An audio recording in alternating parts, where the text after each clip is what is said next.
올해 2월 달쯤에 저희 아내가 저를 이렇게 불렀습니다. 여보, 그 기사 봤어? 어떤 기사인데? 이렇게 물어봤더니요. 젊은 부모가 23개월 된 아이를 놔두고, 이게 젖먹이 아이죠. 이 아이를 놔두고 PC방에 둘이 게임하러 갔다가 이 아이가 사망하는 사건이었습니다.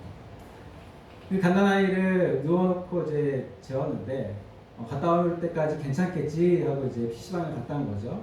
그런데 이 아이가 엎어지면서 이제 숨진 상태로 나중에 발견되었던 것이죠. 이 게임 중독에 빠져서 헤어나오지 못했던 이 두 부부는 아이를 돌보아야 할 의무와 책임을 다하지 못하고 자신의 아이를 방치하고 사망에 이르게 했습니다. 너무나도 안타까운 사건이었는데 이 사건이 다른 곳에서 벌어졌던 것이 아니고요. 남양주 이 동네에서 벌어졌던 사건이었습니다. 그만큼 우리가 이 중독이라는 것이 너무나도 무서운 사실 질병입니다. 정신질병이기 때문에 무서운 질병입니다. 이것이 뭐 알코올 중독뿐만 아니라 게임 중독, 그리고 도박 중독 같은 경우도 뭐 손가락을 자르거나 이렇게 해도 왼손으로 하고 왼손 자르면 발가락으로 하고 이런 얘기가 있잖아요. 그것처럼 이 중독이 굉장히 무서운 것입니다. 왜냐면 저도 게임 중독에 걸려봤기 때문에 정말 사람이 알코올 중독이랑 같아요. 못하면 너무 화가 나가지고 눈이 막 돌아가고 폭력적으로 변하는 게 게임 중독이거든요. 이와 같이 하나님은 우리의 아버지십니다. 하나님께서 우리를 자녀 삼아주셨기 때문에 우리는 아버지라고 부를 수 있습니다. 본문 말씀에 아버지 되신 하나님께서도 부모님으로서의 책임과 의무인 바로 이 돌봄에 대해서 말씀하십니다. 우리 창세기 21장 1절로 2절 함께 읽어보겠습니다. 시작. 여호와께서 말씀하신 대로 사라를 돌보셨고 여호와께서 말씀하신 대로 사라에게 행하였으므로 사라가 임신하고 하나님의 말씀하신 시기가 되어 노년에 아브라함에게 아들을 낳으니. 아멘. 1절에 이렇게 말합니다. 말씀하신 대로 사라를 돌보셨고 그리고 또 말씀하신 대로 사라에게 행하셨고 또 말씀하신 시기가 되어 아들을 낳으니. 다 이게 말씀에 대해서 3번 반복해서 나옵니다. 이 말씀은 무엇이냐면 바로 하나님이 아브라함과 사라에게 했던 이 약속입니다. 지금까지 했던 약속을 하나님의 때가 되었을 때 이루셨다라는 것입니다. 우리가 어떤 약속인지 한번 되짚어 보겠습니다. 첫 번째 하신 약속은 바로 이 돌보심이었습니다. 이 돌보심에 대해서 성경적 의미가 무엇인지 이제 보니까요. 히브리어로는 이제 파카드, 방문하다, 찾아보다, 살피다, 개입하다, 기억하다라는 의미를 담고 있습니다. 그리고 이 돌보심의 성경적 의미를 찾아봤을 때는요. 어떤 의미냐면 나오죠. 하나님께서 백성을 기억하고 관심을 가지고 살피며 보호하고 선한 길로 인도해서 그의 삶에 적극적으로 개입하시는 사랑의 행동입니다. 곧 사랑하는 자녀들에게 하는 것이 바로 이 돌봄이라는 것이죠. 곧 사랑이기 때문에 돌보고 사랑하지 않으면 어떻게 합니까? 돌보지 않는다라는 것입니다. 그럼 게임 중독에 빠졌던 이 두 부부는 결국 자신의 배로 낳은 자녀들보다 뭘 더 사랑한 거죠? 게임을 더 사랑하게 된 것입니다. 사랑하는 자녀를 돌보는 것은 정말 쉽지가 않습니다. 잘 보고 있다가도 내 눈으로 이렇게 잘 보고 있다가도 한순간 내가 밥을 해야 되겠다 해서 잠깐 이렇게 뒤돌아섰을 때 꼭 그때 일이 터져요. 애들이 그때 장난을 하다가 넘어지거나 아니면 뭐 이렇게 주워 먹거나 목에 걸리거나 이런 일들이 이제 생깁니다. 그리고 불의의 사고로 인해서 아이들의 몸에 흉터가 생기거나 아니면 아까와 같이 자녀를 잃게 되는 이제 상황도 생긴다라는 것이죠. 저도 저희 어머니가 잠깐 음식을 하는 동안 그 짧은 시간에 분명히 보이거든요. 이렇게 눈에 이렇게 보면서도 음식하면서도 계속 보는데 책상 위에 올라갔다 뛰어내려가지고 앞으로 이렇게 책상에 부딪히면서 이 인중과 잇몸 사이에 그 살이 있습니다. 연결해주는. 그럼 그 살이 없습니다. 뜯어져 뜯겨나가가지고 그 살이었는데 그와 같이 피를 막 철철철 흐르는 이제 사건도 있었던 것처럼 잠깐 한눈판 사이에 그런 큰 일이 벌어지기도 합니다. 그러니 아이를 돌보는 것은 사실 뭐와 연결되어 있냐면 이 아이의 생명과 연결되어 있는 것입니다. 그럼 두 번째 하나님께서 말씀하신 대로 사라에게 행하셨던 약속은 무엇일까? 17장 16절 함께 읽어보겠습니다. 시작. 내가 그에게 복을 주어 그가 그에게 아들을 낳아주지 않아. 내가 그에게 복을 주어 그를 여러 민족의 어머니가 되게 하리니 민족의 여러 왕이 그에게서 나리라. 아멘. 하나님께서 아브라함에게 약속하셨습니다. 언제? 89세 때 다시 한번 약속하셨어요. 내년 이맘때쯤에 이삭을 낳게 해주겠다. 그렇게 1년 후인 바로 사라가 90세 때 이삭을 낳게 하시고 하나님께서 하셨던 약속을 확증하고 지키셨습니다. 사라는 사실 생물학적으로는 임신을 할 수 없는 상황이었습니다. 경수가 끊긴 지 오래됐고 그리고 나이가 89세가 되도록 아이를 가질 수 없었던 사라는 사실 너무나 아이가 갖고 싶었습니다. 이 시대 때 그리고 아이를 갖지 못한다는 것은 이 저주라고 생각했기 때문에 자신은 스스로 저주받았다라는 생각으로 스스로 자책했던 시간도 오래 길었습니다. 그리고 또 어떤 게 있죠. 주위 사람들이 사실 제일 힘들게 하잖아요. 사라는 임신도 못해. 저주받았어. 이런 얘기를 그는 계속해서 들었습니다. 그런 사라가 89세가 지나서 이제 90세가 되어서 이삭을 낳았을 때 사실 이것보다 기쁜 일이 어디 있겠습니까? 그는 너무나도 기뻐서 그 이후에 신앙 고백을 하는 시간들이 나옵니다. 그렇게 사라가 임신을 하고 아이를 낳게 되었습니다. 사라가 이보다 큰 축복과 큰 기쁨은 사라에게 없었습니다. 우리가 세 번째 하나님께서 약속하셨던 것이 무엇인가 보면요. 하나님의 말씀이신 시기가 되어 바로 하나님의 약속한 때가 이루셨다는 것입니다. 18장 10절 함께 읽어보겠습니다. 시작. 그가 이르되 너는 이맘때 내가 반드시 내게로 돌아오리니 내가 아는 사라가 내게 아들이 있으리라. 아멘. 이 말을 듣고 있던 사라가 사실 이때는 어떻게 했죠? 웃었어요. 89세 불과 1년 전만 해도 웃으면서 이런 생각을 했습니다. 내 나이가 89세인데 무슨 아이를 가져? 그 웃음소리를 누가 들었죠? 하나님께서 들으셨습니다. 이 말을 듣고 있던 사라가 어이없이 웃었고 이렇게 생각했겠죠. 그는 내가 무슨 89세인데 임신을 해 아이를 가져 이렇게 웃었습니다. 근데 이 웃음엔 사실 다른 의미가 있죠. 현재는 감사와 믿음의 웃음이었다면 기쁨이었다면 이때는 불신의 웃음이었습니다. 창세기 18장 14절 함께 읽어보겠습니다. 시작. 여호와께 능하지 못한 일이 있겠느냐 기한이 이를 때 내가 내게로 돌아오니. 여기까지만. 하나님의 이 약속이 있은 후 1년이 지나 사라가 90세가 되었을 때 하나님께서 다시 찾아오신 것입니다. 왜 찾아오셨을까요? 바로 하나님의 뜻을 이루기 위해서 찾아오셨습니다. 하나님께서 자녀를 주신다고 약속하신 지 무려 25년 만에 이루어진 일이었습니다.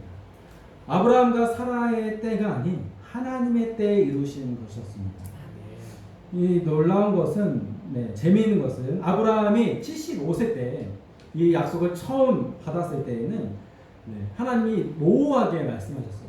내가 아들 낳게 해주겠다. 이 땅을 너희 후손들에게 주겠다. 이렇게 하고 언제 이루어 주실지는 말씀해 주시지 않았습니다. 그런데 1년 딱 전 이제 그때가 다가왔을 때는 확실히 하나님께서 내년 이맘때쯤 내가 낳게 해주겠다. 정확하게 알 수 있게끔 말씀해 주셨다라는 것입니다. 그럼 아브라함과 사라에게 25년이라는 긴 기다림의 시간이 대체 왜 필요했을까? 네.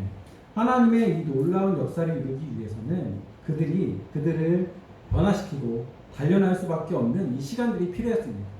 이것을 우리는 뭐라고 하죠? 순금과 같이 만드는 기간이 필요했다라는 것입니다. 오직 하나님만 믿고 오직 하나님만 의지하는 것. 그뿐만 아니라 하나님의 자녀로서 그의 합당한 모습으로 그의 성품과 인격 그리고 삶이 변화되는 것. 그것을 위해서 25년이라는 시간이 필요했던 것입니다. 광야 생활을 통해 불순종의 1세대는 다 죽고 순종의 사람 갈렙과 여호수아만 남기신 것처럼 25년의 세월은 아브라함과 사라 두 사람의 순종의 사람으로 만들기 위한 하나님의 연단의 시간이었다는 것입니다. 실제로 아브라함과 사라는 하나님의 때를 기다리지 못하고 중간에 실수들을 너무나도 많이 했습니다. 내 생각, 내 뜻대로 행하다가 어려움도 많이 겪었습니다. 25년의 시간이 두 사람을 성장시키기에 충분한 시간이었고 그때 하나님께 때가 딱 되었을 때 이제 되었다. 이제 너희들에게 이 축복을 내가 주겠노라 하고 하나님의 뜻을 이루신 것입니다. 이것은 우리 부모가 자녀들을 의무와 책임을 다해서 돌보고 아이들의 삶에 적극적으로 개입해서 때로는 훈계와 그리고 사랑으로 바르게 키워내는 모습과 같습니다. 만약 자녀들이 잘못하고 있는데 그대로 놔둔다면 이 자녀들은 어떻게 자랄까요? 네, 삐뚤어 자라겠죠. 그리고 오은영 박사님이 이제 나와서 하는 프로그램 금쪽이 이런 아이가 되고 그 아이가 더 성품이 안 좋아진다면 범죄를 일으키거나 그래서 뉴스에 대문자만하게 나오게 되는 일이 생깁니다. 이런 아이들을 보면서 만약 그런 범죄자가 될 상태에서 우리가 뉴스를 보면 뭐라고 욕하죠? 사람들이 네. 아니 제 부모님은 대체 어떻게 키웠길래 애를 저렇게 만들었어? 이런 얘기를 들을 수밖에 없는 것이죠. 아이만 욕먹는 것이 아니라 그의 부모도 같이 욕을 먹게 됩니다. 25년이라는 긴 시간은 아브라함과 사라를 하나님께서 기뻐하시는 합당한 백성, 하나님의 합당한 자녀로 만들기 위한 시간이었습니다. 이걸 모르는 자식들은 어떻게 할까요?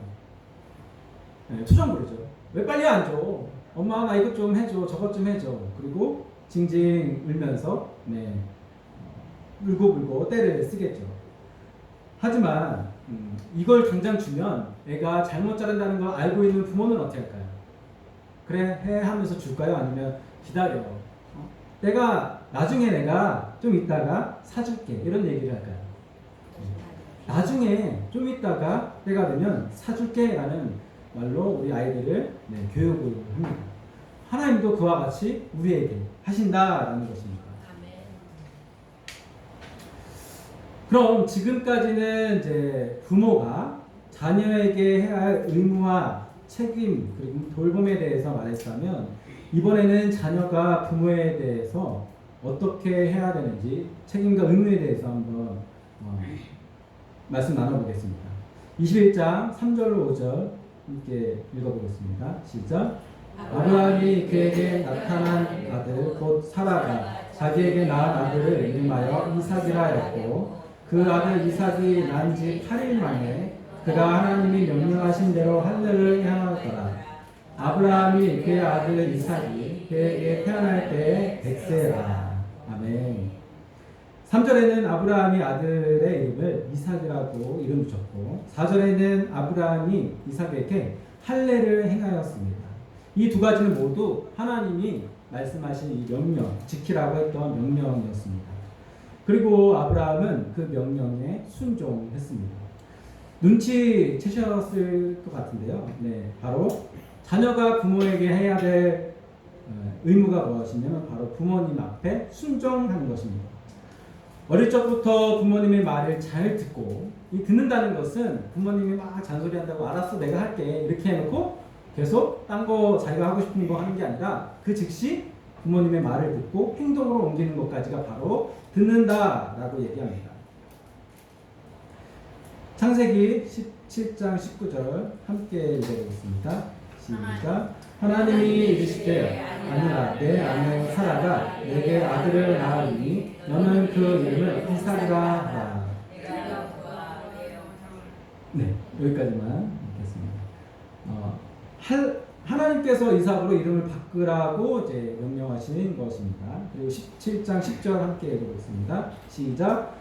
너희 중 남자는 다 할례를 받아 이것이 나와 너와 너희 후손 사이에 지킬 내 언약이다.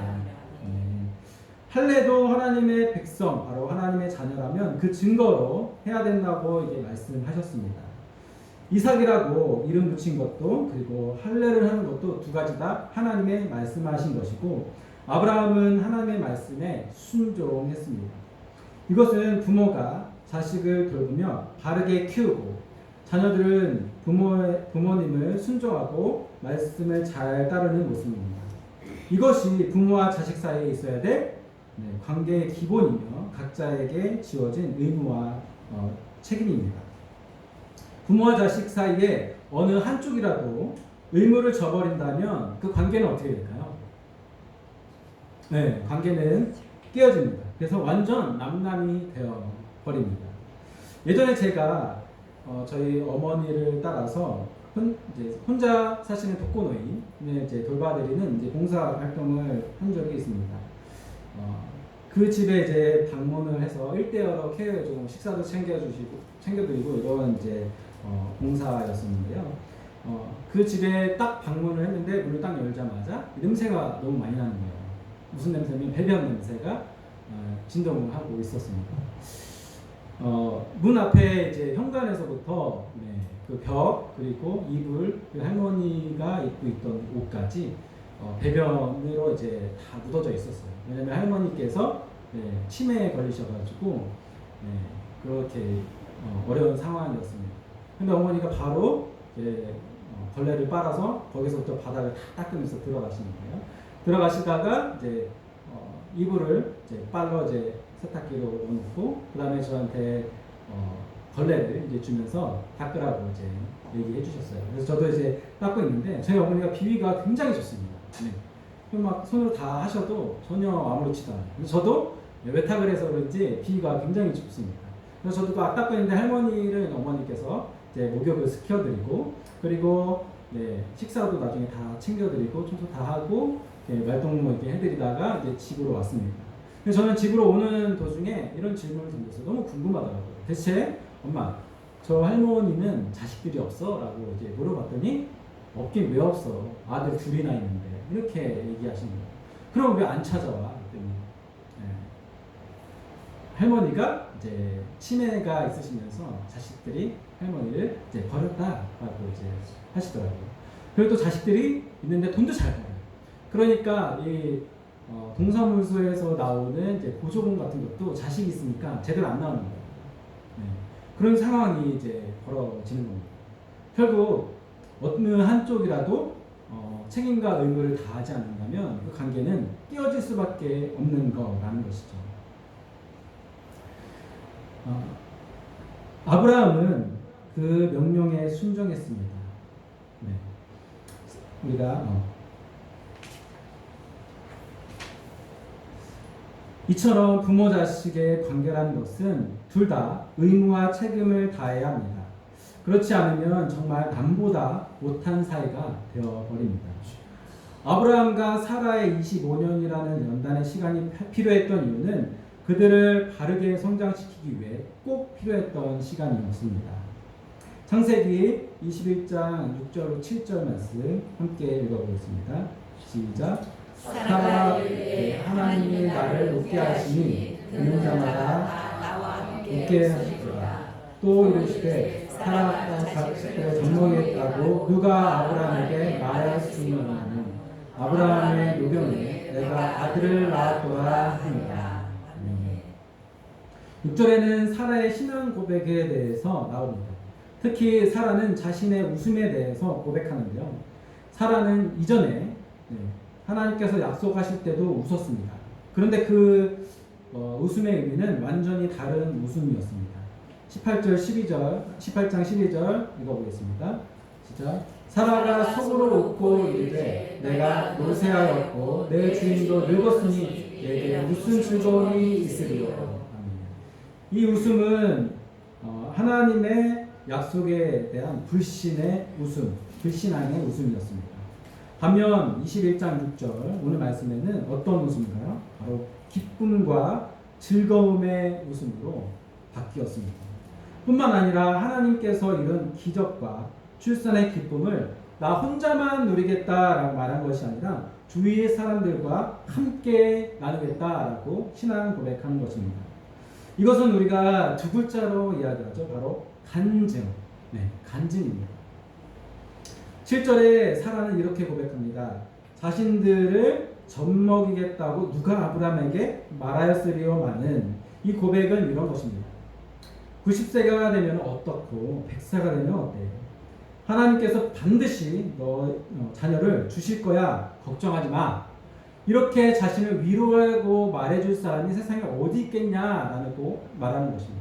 왜냐하면 사람의 생각으로는 절대 불가능하기 때문에 이렇게 용기라도 주면서 나한테 얘기할 사람이 없다라는 것입니다. 그런데 하나님께서 나를 아들을 낳아주게 하셨다고 신앙 고백하는 장면입니다. 창세기 21장 8절 말씀 함께 읽어보겠습니다. 시작.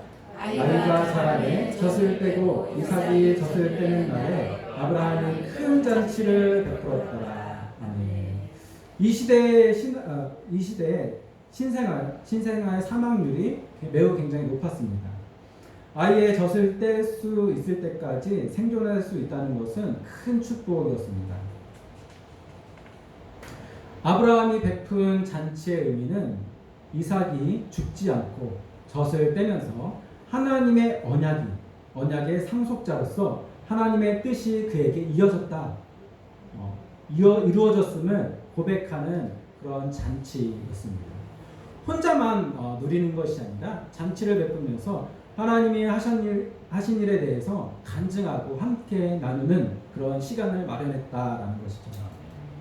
우리가 하나님께서 우리의 삶을 통해 때로는 어려움, 고난 그런 걸 통해서 우리를 만들어 가시잖아요. 그리고 각자의 삶 속에서 간증할 것들이 있습니다. 그럴 때 이것을 혼자만 누리는 것이 아니라 우리가 같이 다과를 하면서 그 기쁨을 같이 누리고 같이 기도하면서 하나님께서는 이렇게 하셨구나. 나에게는 이렇게 하셨구나. 집사님에게는 저렇게 하셨구나 하면서 하나님이 하신 일들에 대해서 함께 나누는 것입니다. 하나님께서는 우리를 아브라함과 같이 사라와 같이 돌보십니다. 물론 이렇게 되려면 하나님과 우리의 관계는 친밀해야 합니다. 하나님께서 우리에게 책임과 의무를 다해 돌보시는 것처럼 우리는 자녀로서 마땅히 하나님을 존경하고 하나님을 두려워하며 하나님의 말씀에 순종하는 삶을 살아야 합니다. 순종하는 삶이 뭐라고 했죠? 말씀을 들으면 그 말씀대로 살아가려고 노력하는 것. 그게 바로 순종의 삶입니다.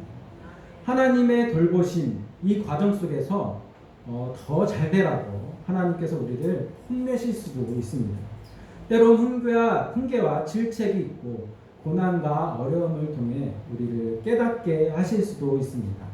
그러나 훈련의 시간이 다 마치고 하나님께서 하나님 때에 이르셨을 때 반드시 약속하셨던 것들을 이루십니다. 우리의 입술이 그때는 우리의 입술이 하나님을 찬양할 것이고 우리의 입술로 하나님께서 하셨던 기적들을 그 순간들을 간증하고 수많은 사람들 앞에서 함께 나누게 될 것입니다. 그때 우리의 웃음은 울음이 아니라 기쁨의 웃음, 기쁨의 찬 즐거움의 웃음으로 바뀌게 하실 것입니다. 기도하겠습니다. 사랑해 주님 감사합니다. 주님 말씀을 들었습니다. 주님은 저희를 돌보시고 저희 자녀로서 주님께 늘 말씀을 듣고 순종하며 하나님의 말씀 가운데 지켜 생하는 삶을 살 수 있도록 인도하여 주시옵소서. 마지막 때가 다가올수록 하나님과 관계가 더욱더 친밀하게 하시며 하나님께서 저희들에게 이루셨던 모든 것들이 저희들의 간증이 되게 하사 많은 사람들과 함께 나누며 하나님을 송축하고 찬양할 수 있도록 인도하여 주시옵소서. 감사드리며 예수님의 이름으로 기도합니다. 아멘.